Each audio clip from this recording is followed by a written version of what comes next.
nggak ngitung gaji saya. Ya sebenarnya tadi pemilik usaha memang bisa dua. Kalau nggak dari gaji, ya dari laba. Cuma dua pilihan itu. Bisa dua-duanya nggak Mbak? Ya bisa banget.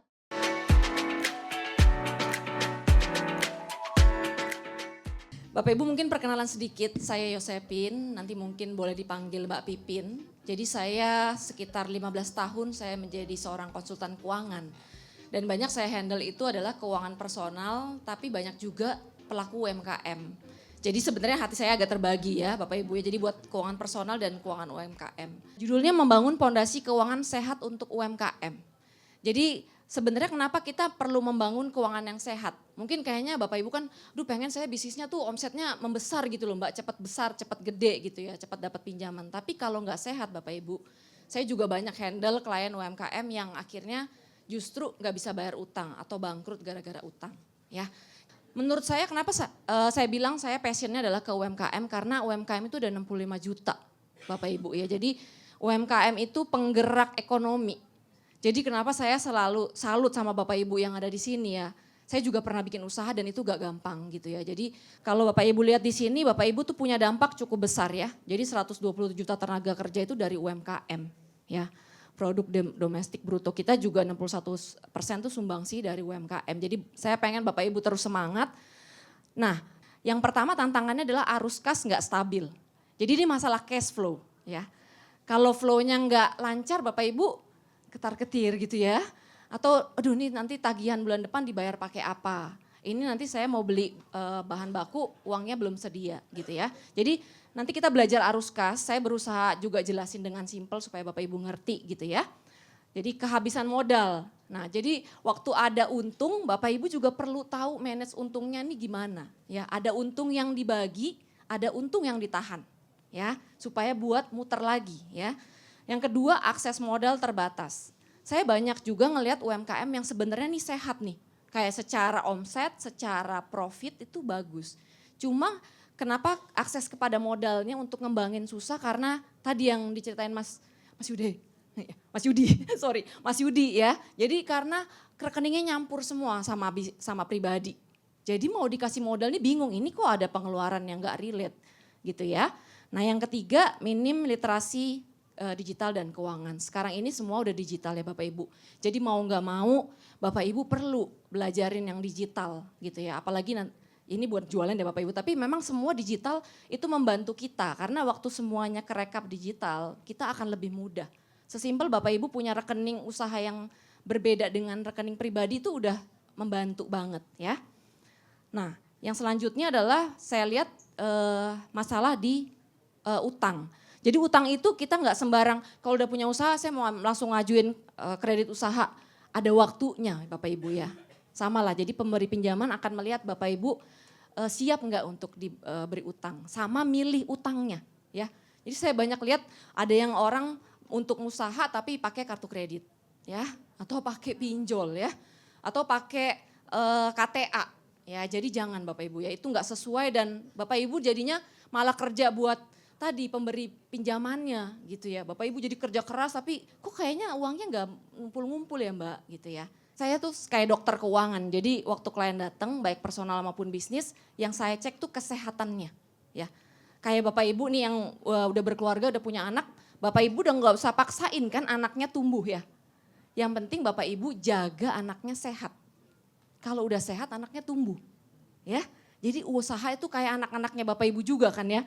Pasti sayang banget tuh ya. Ada juga yang kadang, aduh Mbak ini udah sebenarnya saya susah nih udah bleeding nih. Misalnya udah kayaknya nggak bisa dipertahankan. Tapi kan segitu sayangnya ibu bapak sama usahanya. Ya jadi kenapa yang saya pengen kasih lihat ke Bapak Ibu adalah menjaga keuangannya dengan sehat ya.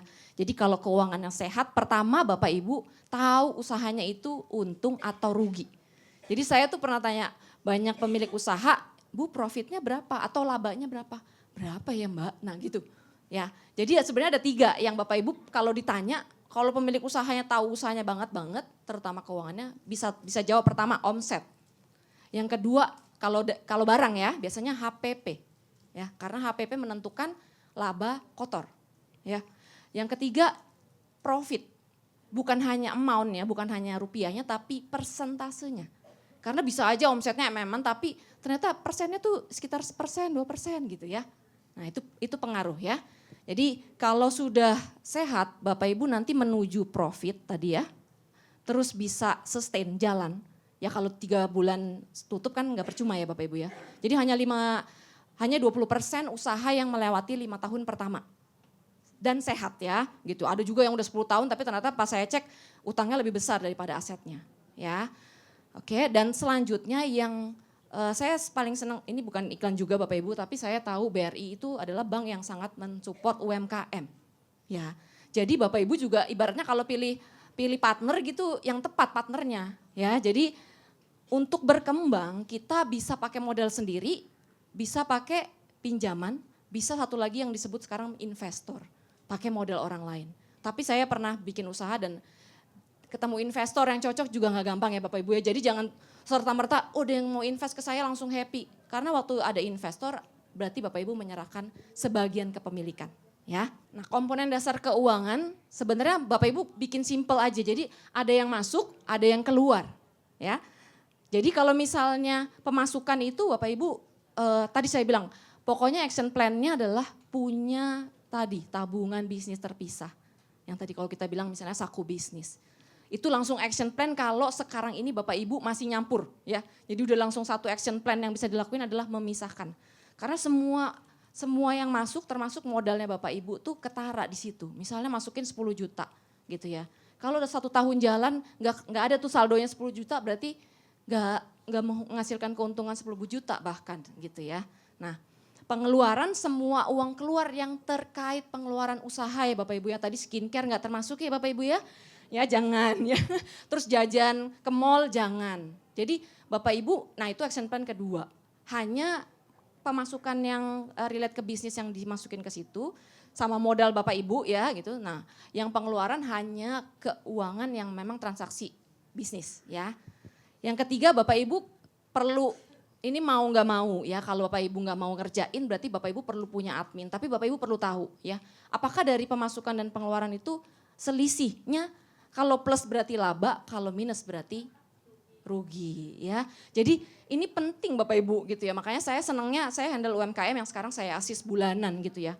Ya ibaratnya kayak saya jadi CFO-nya dia lah. Kita bahas tadi keuangan tapi nanti larinya ada ke marketing, ada ke pricing, ke harga gitu ya. Ada yang waduh Bu HPP-nya nih kalau kita turunin aja 5% Ibu naik loh profitnya. Kayak gitu-gitu ya. Nah ini strategi memisahkan keuangan pribadi dan bisnis. Dari Mas Yudi tadi udah mulai dengan pisahin. Jadi kalau sampai habis acara ini Bapak Ibu masih nyampur, udah deh saya nggak tahu lagi ya. Jadi harus pisahin. Jadi langsung dengan bikin rekening khusus tadi udah mulai semua transaksi dimasukin ke situ. Itu udah langkah. Jadi gini, Bapak Ibu belum nyatet catatan transaksi aja, pisahin aja itu udah membantu. Karena kadang nanti perbankan juga akan ada analis yang bisa bantuin asalkan Bapak Ibu memang udah terpisah nih rekeningnya. Ya, yang tadi yang misahin transaksi pribadi jangan masuk situ ya. Oke. Nah, nomor 2 berarti kita tahu ya kalau kita udah rekeningnya khusus Bapak Ibu tahu saya setor modal sekian. Kalau setahun dicek nanti kelihatan tuh Bapak Ibu saya masukin modal kayaknya udah 3 kali 30 juta gitu ya. Nah berapa keuntungan usaha yang tadi saya bilang Bapak Ibu kalau benar-benar sayang sama anak usahanya tadi ya harus tahu yang tadi omset, OHPP ya, laba kotor dan terakhir laba bersih ya.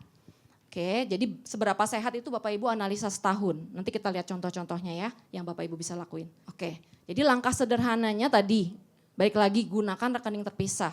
Setelah ini harus terpisah rekeningnya. Udah paling gampang itu dulu Bapak Ibu ya. Yang nomor 2, nah ini nih saya pengen bahas sedikit soal ini. Karena ini biasanya yang dilakukannya jadi bikin keuangan jadi antara nggak sehat, terus Bapak Ibu nggak ngerti sebenarnya saya untungnya berapa ya. Waktu Bapak Ibu ini kan kebanyakan mungkin pastinya belum ada badan usaha ya. Nggak tahu nanti mungkin ada ya. Tapi gini, kalau Bapak Ibu sekarang kan kerja di bisnis sendiri ya. Bener ya. Berarti kan kayaknya ini kan punya saya Mbak. Iya benar. Tapi kalau mau tadi profit, sustain dan grow, Bapak Ibu harus memperlakukan Bapak Ibu kalau kerja di bisnisnya kayak karyawan. Artinya apa? Bapak Ibu harus tentuin 2 cara. Bapak Ibu mau ngambil gaji ya.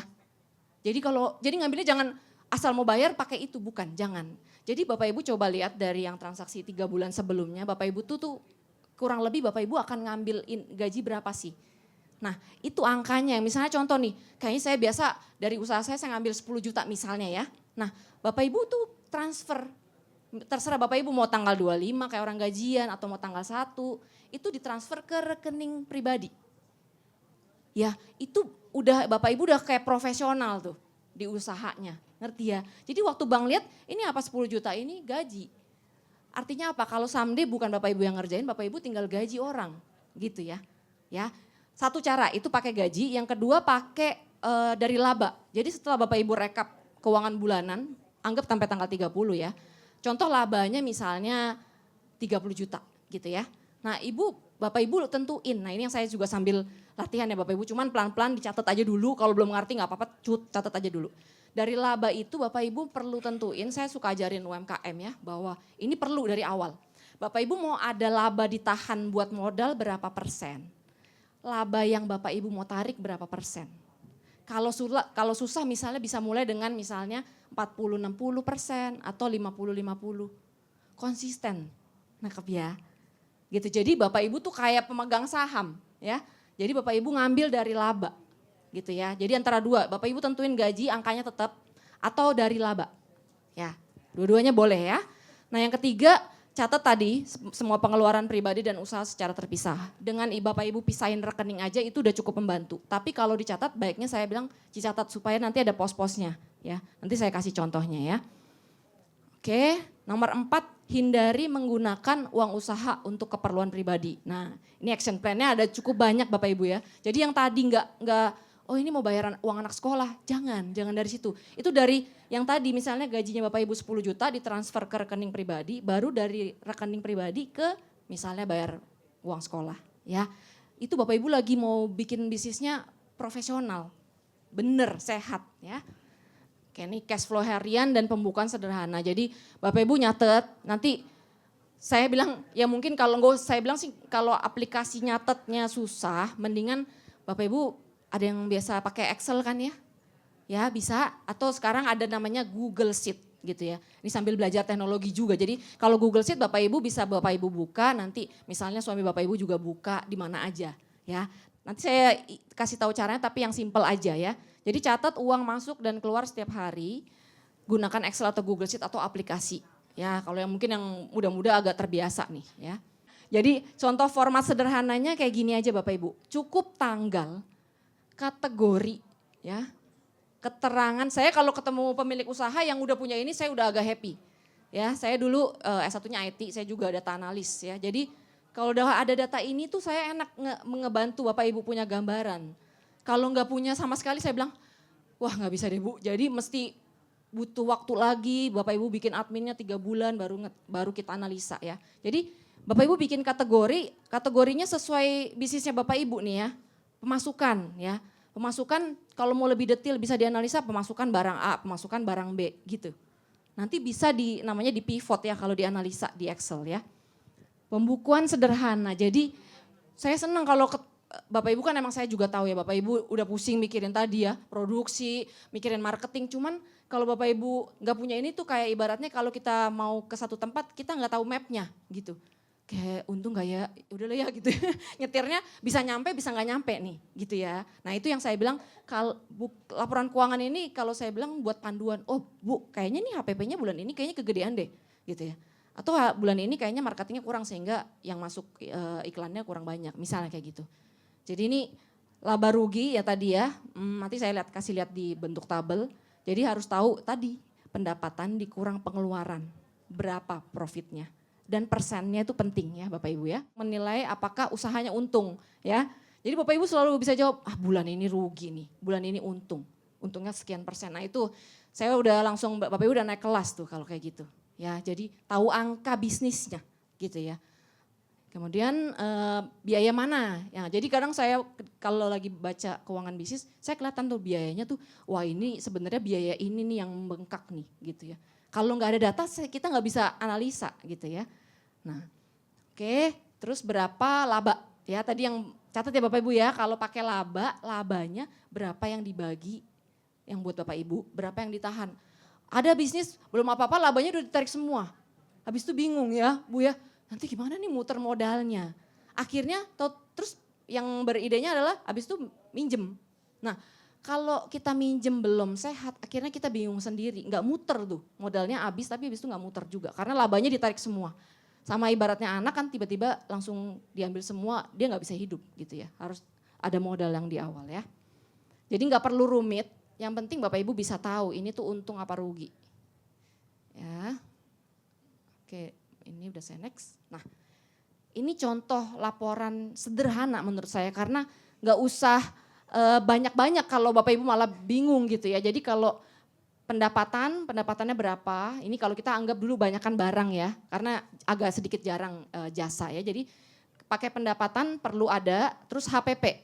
HPP Bapak Ibu sedikit aja saya info, HPP itu pokoknya segala sesuatu yang berkaitan dengan memproduksi barang itu. Ya. Nah di sini nih banyak yang waduh HPP saya 80% Mbak. Waduh. Nah HPP yang biasanya bagus tuh 40-60% lah. Ya, coba nanti kalau udah tahu angka dihitung-hitung. Di Excel tuh supaya Bapak Ibu nggak susah pakai kalkulator gitu ya. Jadi udah keluar nanti persentasenya. Kalau nggak bingung, coba minta bantuin anak, apa siapa gitu, saudara yang bisa bikinin ya. Nah, dari total HPP 11 juta dari 20 juta gitu ya. Berarti sekitar berapa persen tuh? Hampir 50-an%. Oke, gitu ya. Jadi saya analisanya dan Bapak Ibu bikinnya gini nih, per bulan. Dari data yang tadi detil, nanti direkap per bulan, habis itu dibikin per bulannya nyamping gitu. Nanti di ujungnya ada total.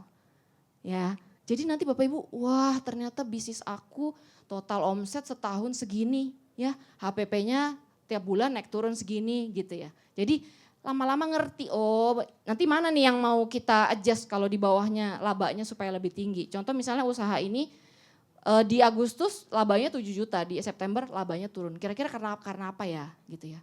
Kalau kita analisa mungkin apakah ini karena season gitu ya atau karena ada biaya iklannya tuh misalnya diturunin gitu ya. Ini penting Bapak Ibu, jadi ada laba kotor, nanti ada laba bersih gitu. Nah itu yang saya bilang tadi yang dibagi Bapak Ibu 7 juta di bawah itu, Bapak Ibu tentuin nih Bapak Ibu mau ambil berapa. Misalnya 2 juta, berarti 5 jutanya masukin lagi ke modal. 2 jutanya yang tadi transfer sambil tulis sendiri gaji gitu notnya. Ya, jadi selalu ada note. Jadi kalau mau transfer, ini apa ya? Kan kita nggak inget ya Bapak Ibu ya. Saya juga Bapak Ibu, hafalan saya lemah, hitungan yang kuat ya. Jadi nggak usah pakai hafalan, jadi terus dikasih di keterangan. Jadi kita nggak lupa. Biaya gaji, biaya sewa gitu ya. Kalau Bapak Ibu udah tahu profit, kita kalau jalanin usaha rugi, buat apa ya Bapak Ibu ya? Bener gak sih? Ya, pasti pengen untung kan Bapak Ibu ya. Nah jadi untung itu harus pertama yang dipastikan. Ya, ada juga sih usaha jalan tapi jadi gini, ada usaha yang mungkin secara angka belum untung tapi ada kenaikan misalnya tadi ya jumlah pemakainya atau apanya gitu ya. Jadi ada namanya intangible ya. Tapi buat menurut saya majority pelaku UMKM harus untung dulu nih. Karena Bapak Ibu perlu cash-nya tadi ya gitu ya. Jadi setelah untung Bapak Ibu bisa mau ningkatin Mbak, sekarang saya omsetnya contoh 500 juta setahun. Saya mau meningkat nih Mbak. Nah meningkat tadi saya bilang perlu modal. Ya, nah perlu modal itu Bapak Ibu menurut saya harus tadi pilih partner yang tepat. Ya, jadi jangan sembarangan ambil pinjaman. Menurut saya kenapa kita perlu siap untuk bankable. Ya, tadi dengan kita pakai rekening khusus usaha, kita ke-track semua tuh. Bapak Ibu belum bikin laporan keuangannya, Bapak Ibu kasih statement tuh rekening koran gitu ya. Itu bisa kelihatan sama banknya, ini sehat enggak ya gitu. Ya jadi bankable itu Bapak Ibu usahanya sudah dalam tanda kutip dipercaya. Ya, layak untuk mendapatkan modal. Kalau Bapak Ibu sehat ya keuangannya terus tadi usahanya bener-bener nih rekening ini pemasukan bisnis, pengeluaran bisnis Bapak Ibu nggak usah worry deh, pasti itu bankable karena kelihatan nanti 6 sampai tapi jangan baru 3 bulan jalan untuk minta pinjaman ya. 6 sampai 12 ya. Ingat ya, ini menjaga track record 6 sampai 12 rapi tadi ya. Kalau masih tadi nyampur semua susah ya. Coba dari bulan ini sekarang bulan apa? Oktober ya. Jadi coba 6 bulan ke depan atau yang udah rapi bagus tuh 6 bulan sampai 12 bulan ya. Untuk mendapatkan modal. Bank itu pasti support menurut saya. Karena kredit itu penting ya. Tapi kredit produktif ya. Jadi saya sebagai financial planner nggak menentang utang. Tapi utangnya produktif. Salah satu contohnya apa? Utang usaha gitu ya. KUR, KMK gitu ya. Nah ini langkah menjadi usaha yang bankable yang kita udah bahas dari sebelumnya. Nomor 1, ini Bapak Ibu boleh foto langsung tuh. Jadi ini sebenarnya action plan-nya. Pisahin rekening usaha dan pribadi. Kalau belum pisah, ya udah pada tadi download ya. Jadi memang langsung harus ada action. Kita kalau nunggu-nunggu lupa, besok udah mesti ngurusin anak, ngurusin usaha gitu kan ya. Jadi bikin kue tadi ya Bu ya, jadi langsung dikerjain gitu ya. Nomor 2, mulai. Kalau belum, gak usah pikirin yang udah masa lalu ya. Jadi mulai ke depan aja. Jadi langsung tuh masuk ke situ, keluar dari situ. Yang gak kaitan sama usaha, jangan ambil dari situ, ambilnya gaji. Atau nunggu laba. Ya, oke nomor 3 punya izin usaha ini penting juga ya, surat keterangan usaha ya atau nomor induk usaha gitu ya. Kalau nggak salah kalau NPWP perlu kalau udah pinjamannya di atas 50 juta gitu ya. Nomor 4 bayar kewajiban, nah ini nih. Jadi semua Bapak Ibu tuh kalau punya rekening dan punya pinjaman di bank, Bapak Ibu tuh ting gitu kelihatan track recordnya. Bapak Ibu minjem pakai kartu kredit kecatat, pakai KTA kecatat. Jadi nama baik lebih berharga ya Bapak Ibu ya. Jadi Bapak Ibu harus bayar tepat waktu. Ya jangan sampai gagal bayar. Itu yang menentukan nanti bank akan kasih pinjaman atau enggak. Jadi bank ada 2, kalau enggak punya track record minjem, dia bingung nih, ini bakal lancar enggak ya. Tapi kalau punya track record jelek ya enggak dipinjemin. Tapi kalau punya track record bagus, nah itu akan lebih mudah. Ya. Gunakan modal pinjaman yang tepat dan sesuai tujuan usaha tadi ya. Saya hanya saranin KUR, kredit modal kerja. Karena kalau Bapak Ibu pakai kartu kredit setahun itu, sebulan itu 1,75%. Ya setahun itu 21%. Bapak Ibu usahanya tadi saya tanya bisa berapa profitnya. Kalau Bapak Ibu ternyata profitnya 20% kan tinggal 1% buat Bapak Ibu. Bener ya? Jadi jangan ya. Dia misalnya ngambil pinjaman lah ya 20 juta. Ini nanti bisa tanya ke bagian yang pinjaman di BRI ya. Jadi kalau saya cek misalnya pinjaman 20 juta misalnya bunganya 8%. Kalau nggak salah rate-nya 6-9% gitu ya. Nah dengan dia modal 20 juta, kita cek cicilan per bulannya 1,8. Berat nggak di cash flow yang sekarang? Coba kita lihat.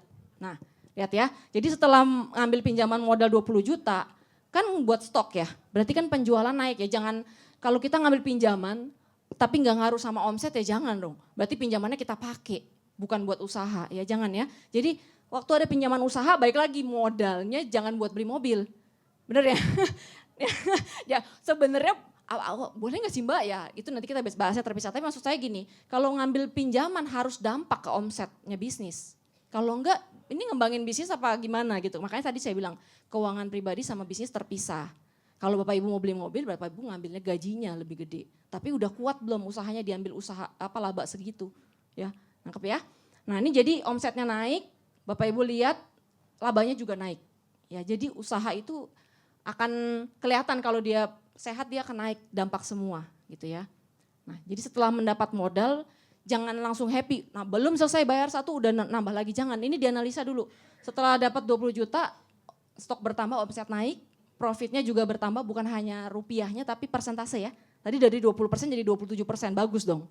Ya Bapak Ibu, saya saatnya ngambil laba dibagi nih gitu ya. Gak apa-apa tapi memang sehat gitu ya. Jadi bank akan menilai, ini bagus nih kalau udah selesai setahun boleh nextnya digedein lagi gitu ya. Oke, ini slide terakhir, pas ya. Jadi menurut saya tadi Bapak Ibu udah ada action plan, dilakuin Bapak Ibu gitu ya. Jadi di Pina kita memang handle klien personal tadi untuk tadi ya membantu para UMKM juga sama personal pisahin keuangan bisnis sama pribadi ya. Jadi yang usaha yang sehat harus punya catatan tadi ya. Harus dipisah dulu rekeningnya, punya catatan. Punya laba rugi sederhana lah gitu ya Bapak Ibu jadi tahu untungnya gitu ya. Dan kalau memang kita mau modal itu nggak susah kalau Bapak Ibu tadi sehat dan semuanya digital udah tercatat. Ya jadi bank pun akan tinggal minta rekening koran bahkan bank bisa akses juga gitu ya. Jadi pemberi modal atau kredit itu tidak hanya melihat omset. Jadi percuma kalau omsetnya 5M tapi utangnya 10M ya enggak? Ya bener ya jadi jangan coba omset saya 5M. Ya tergantung utangnya berapa atau sehat enggak, profitnya berapa gitu ya.